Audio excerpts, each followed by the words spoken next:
इस कार्यक्रम के पुण्यार्चक हैं गुरु भक्त परिवार, मुंबई, महाराष्ट्र।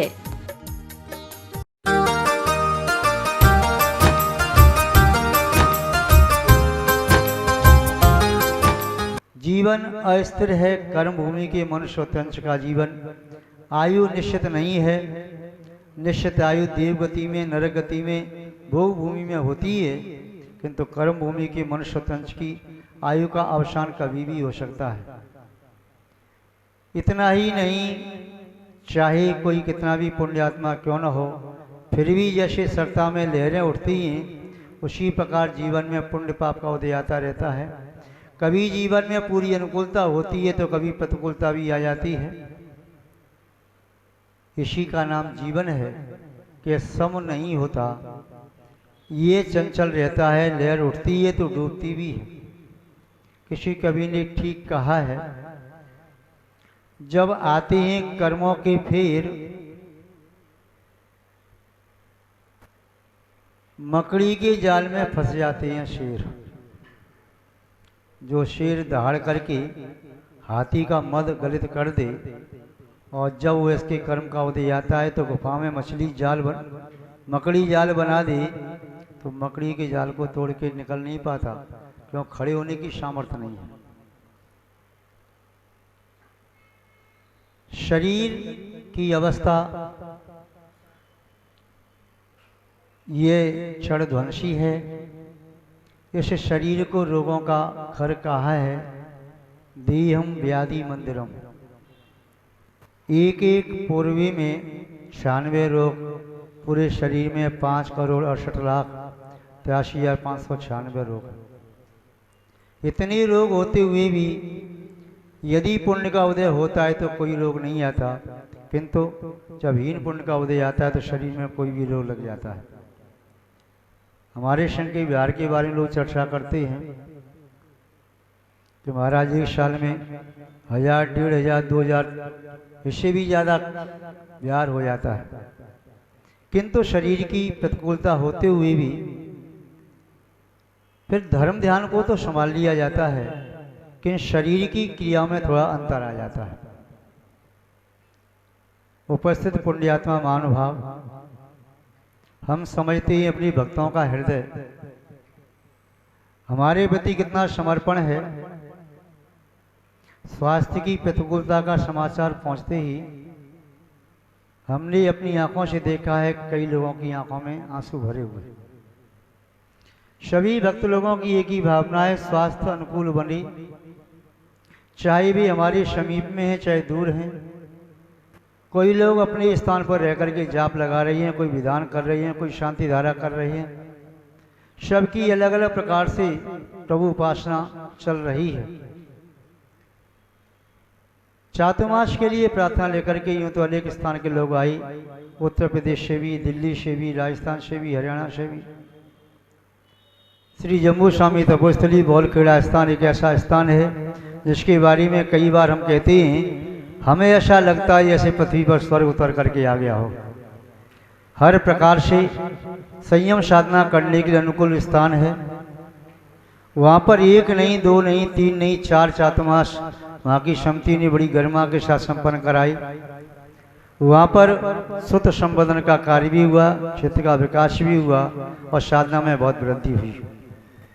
दूसरा एक क्षेत्र है, भारतवर्ष में प्रसिद्ध ही नहीं पूरे विश्व में एक प्रसिद्धि को प्राप्त है, देहरा तेजारा, जहाँ पर 2006 और 2008 के चातुर्मास बहुत ही प्रभावनापूर्व संपन्न हुई। इसलिए हमें विश्वास है कमेटी के महानुभाव भक्तगण हमसे कभी दूर नहीं है। भले ही चातुर्मास उन्हें नहीं मिल रहा है, ये चातुर्मास तो वो इसलिए चाहते थे कि वे सेवा कर सकें, क्योंकि सभी भक्त हमारे करीब हैं, निकट हैं, वे दूर रह करके भी हमारे स्वास्थ्य की भावना भाते हैं। जय बोलिए श्री शांतनाथ भगवान की, परम पूज्य आचार्य गुरुदेव श्री विद्यानंद जी मुनि महाराज की, अहिंसामय विश्व धर्म की। उपस्थित पुण्यात्मा महानुभाव, अभी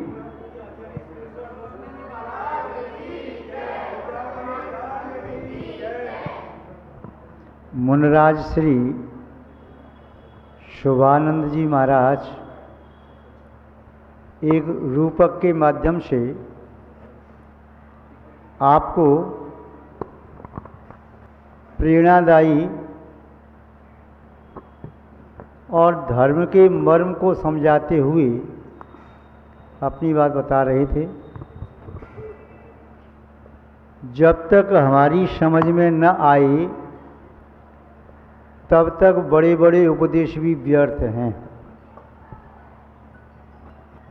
और हमारा मन समझने को तैयार हो तो एक छोटे से बालक की बात भी हमारा हित कर सकती है।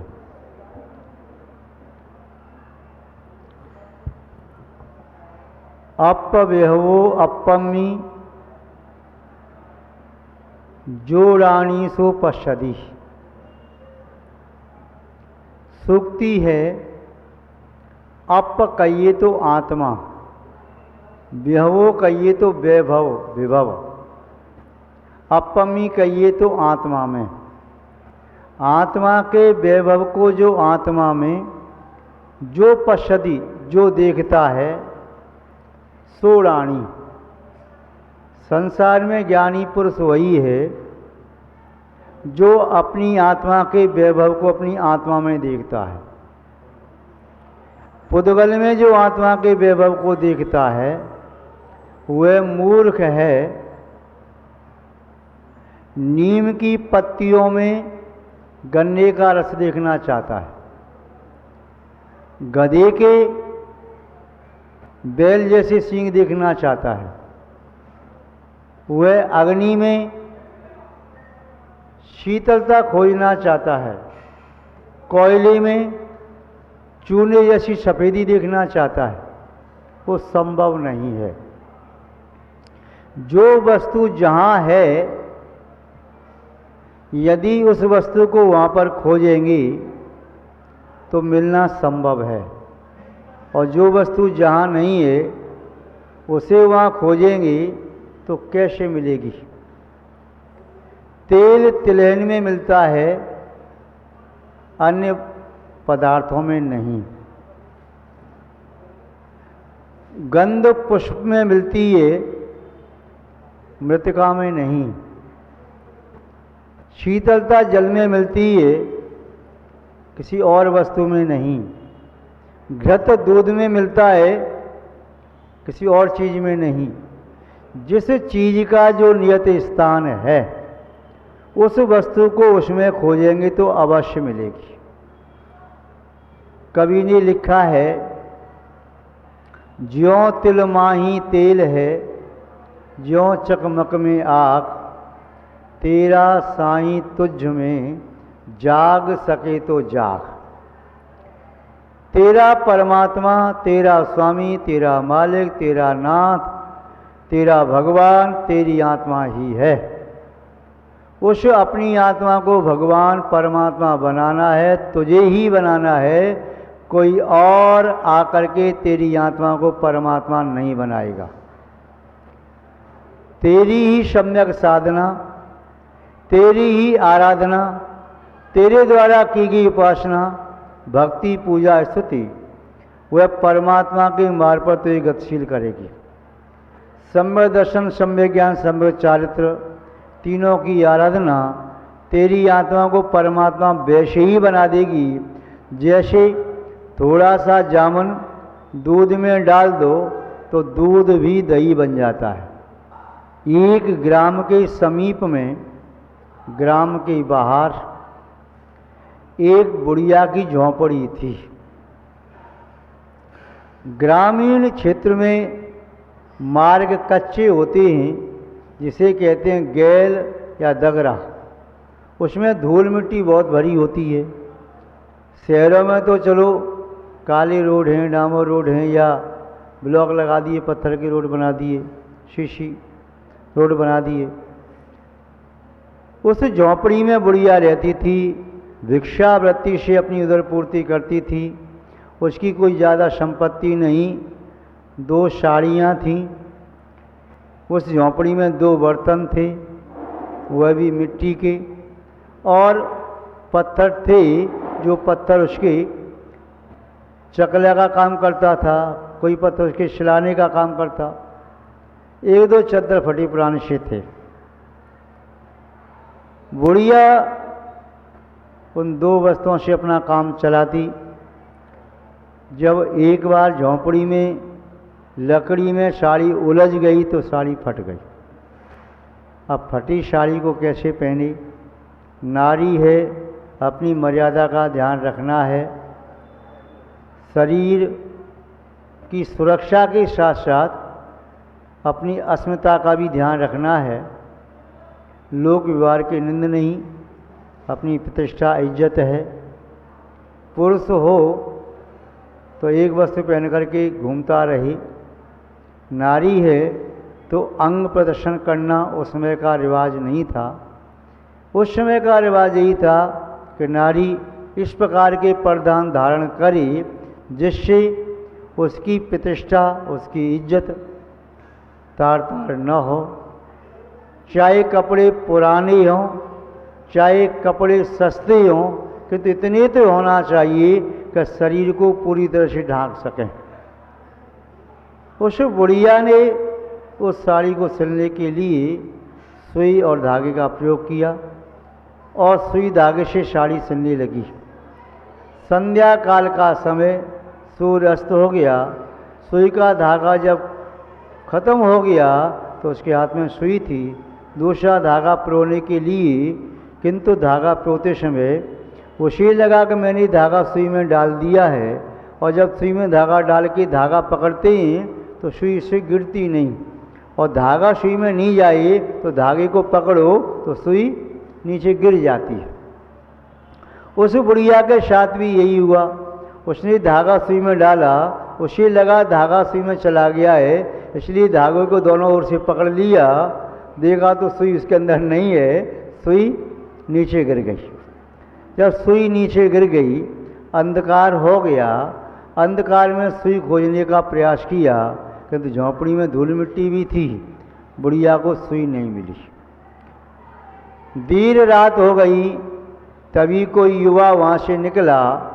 उसने बुढ़िया को वहाँ देखा तो पूछा, माँ क्या कर रही हो?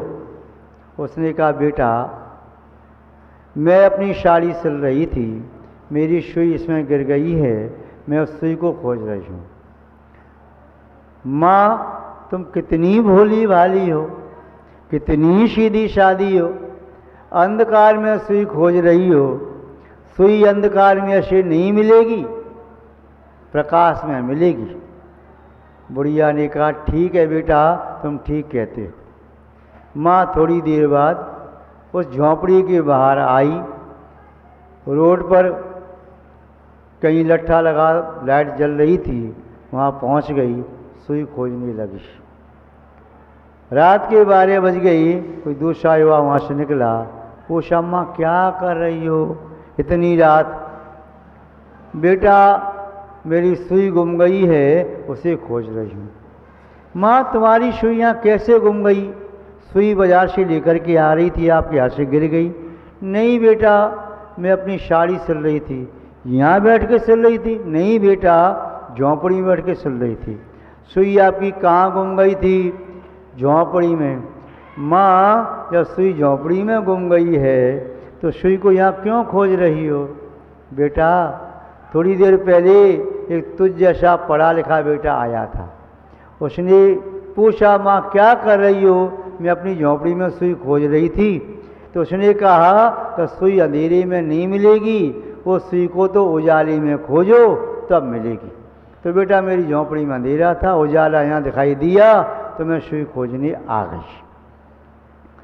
माँ वास्तव में आप तो बहुत भोली हो, बहुत सीधी हो। झोंपड़ी में सुई गुमी है, उसे यहाँ खोजने के लिए आप आ गई। झोंपड़ी में सुई गुमी है तो झोंपड़ी में मिलेगी। यह बात तो बुढ़िया तक सीमित हो गई और आप मुस्कुरा करके रह गई, किंतु तथ्य ये है कि हमारी आत्मा का वैभव न तो मंदिर में मिलेगा, न शास्त्र में मिलेगा, न किसी गुरु के पास मिलेगा। हमारी आत्मा का वैभव हमारी आत्मा में मिलेगा। जेब में पेन लगा हुआ है, वह पेन अपनी जेब के अलावा सब जगह खोज लेना, पेन आपको मिलेगा क्या? जहाँ लगा पेन रखा है वहीं तो मिलेगा। तो ऐसे ही जो चीज़ जहाँ है वहीं मिलेगी। हमारी आत्मा का वैभव हम सोचते ही मंदिर में मिल जाएगा। मंदिर प्रकाश पुंज हैं, प्रकाश देते हैं, वहाँ से प्रकाश लेके अपनी आत्मा में खोजो। शास्त्र ज्ञान का प्रकाश देते हैं, शास्त्रों में आत्मा नहीं मिलेगी, आत्मा हमारी आत्मा में है, हमारी आत्मा का वैभव आत्मा में मिलेगा।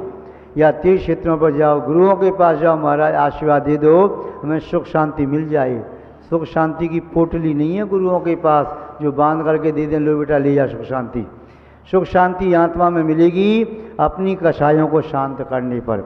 आचार्य समंतवत स्वामी जी ने वृहद शम स्तोत्र में लिखा है, भगवान शांतनाथ की स्तुति करते हुए, स्वदोष शांत्या विहितात्म शांति शांतिर्विदाता शरणम गता नाम भूयात भवक्लेश वयोप शांति शांतिर्जिनो भी भगवान शरण्य।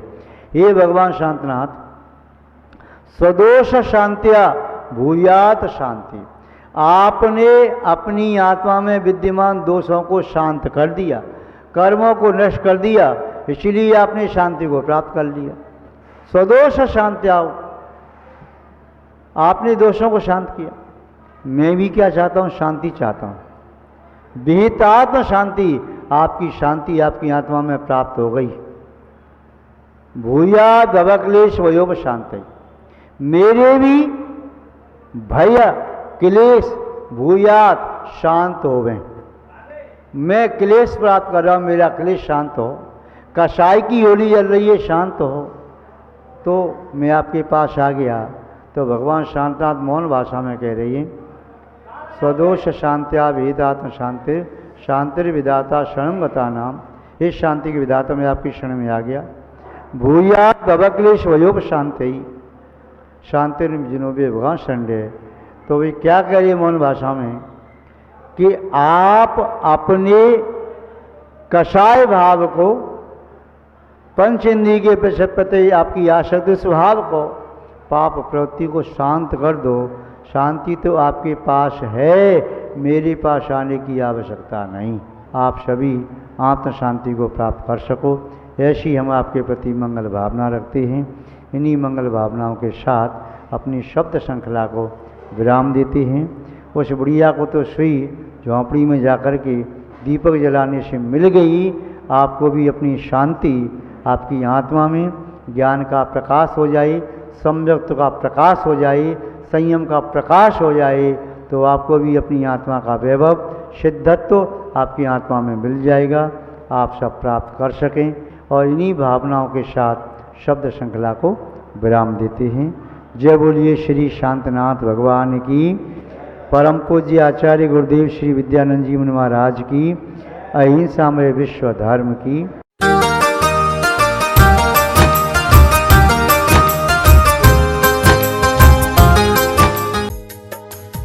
इस कार्यक्रम के पुण्यार्जक थे गुरु भक्त परिवार, मुंबई, महाराष्ट्र।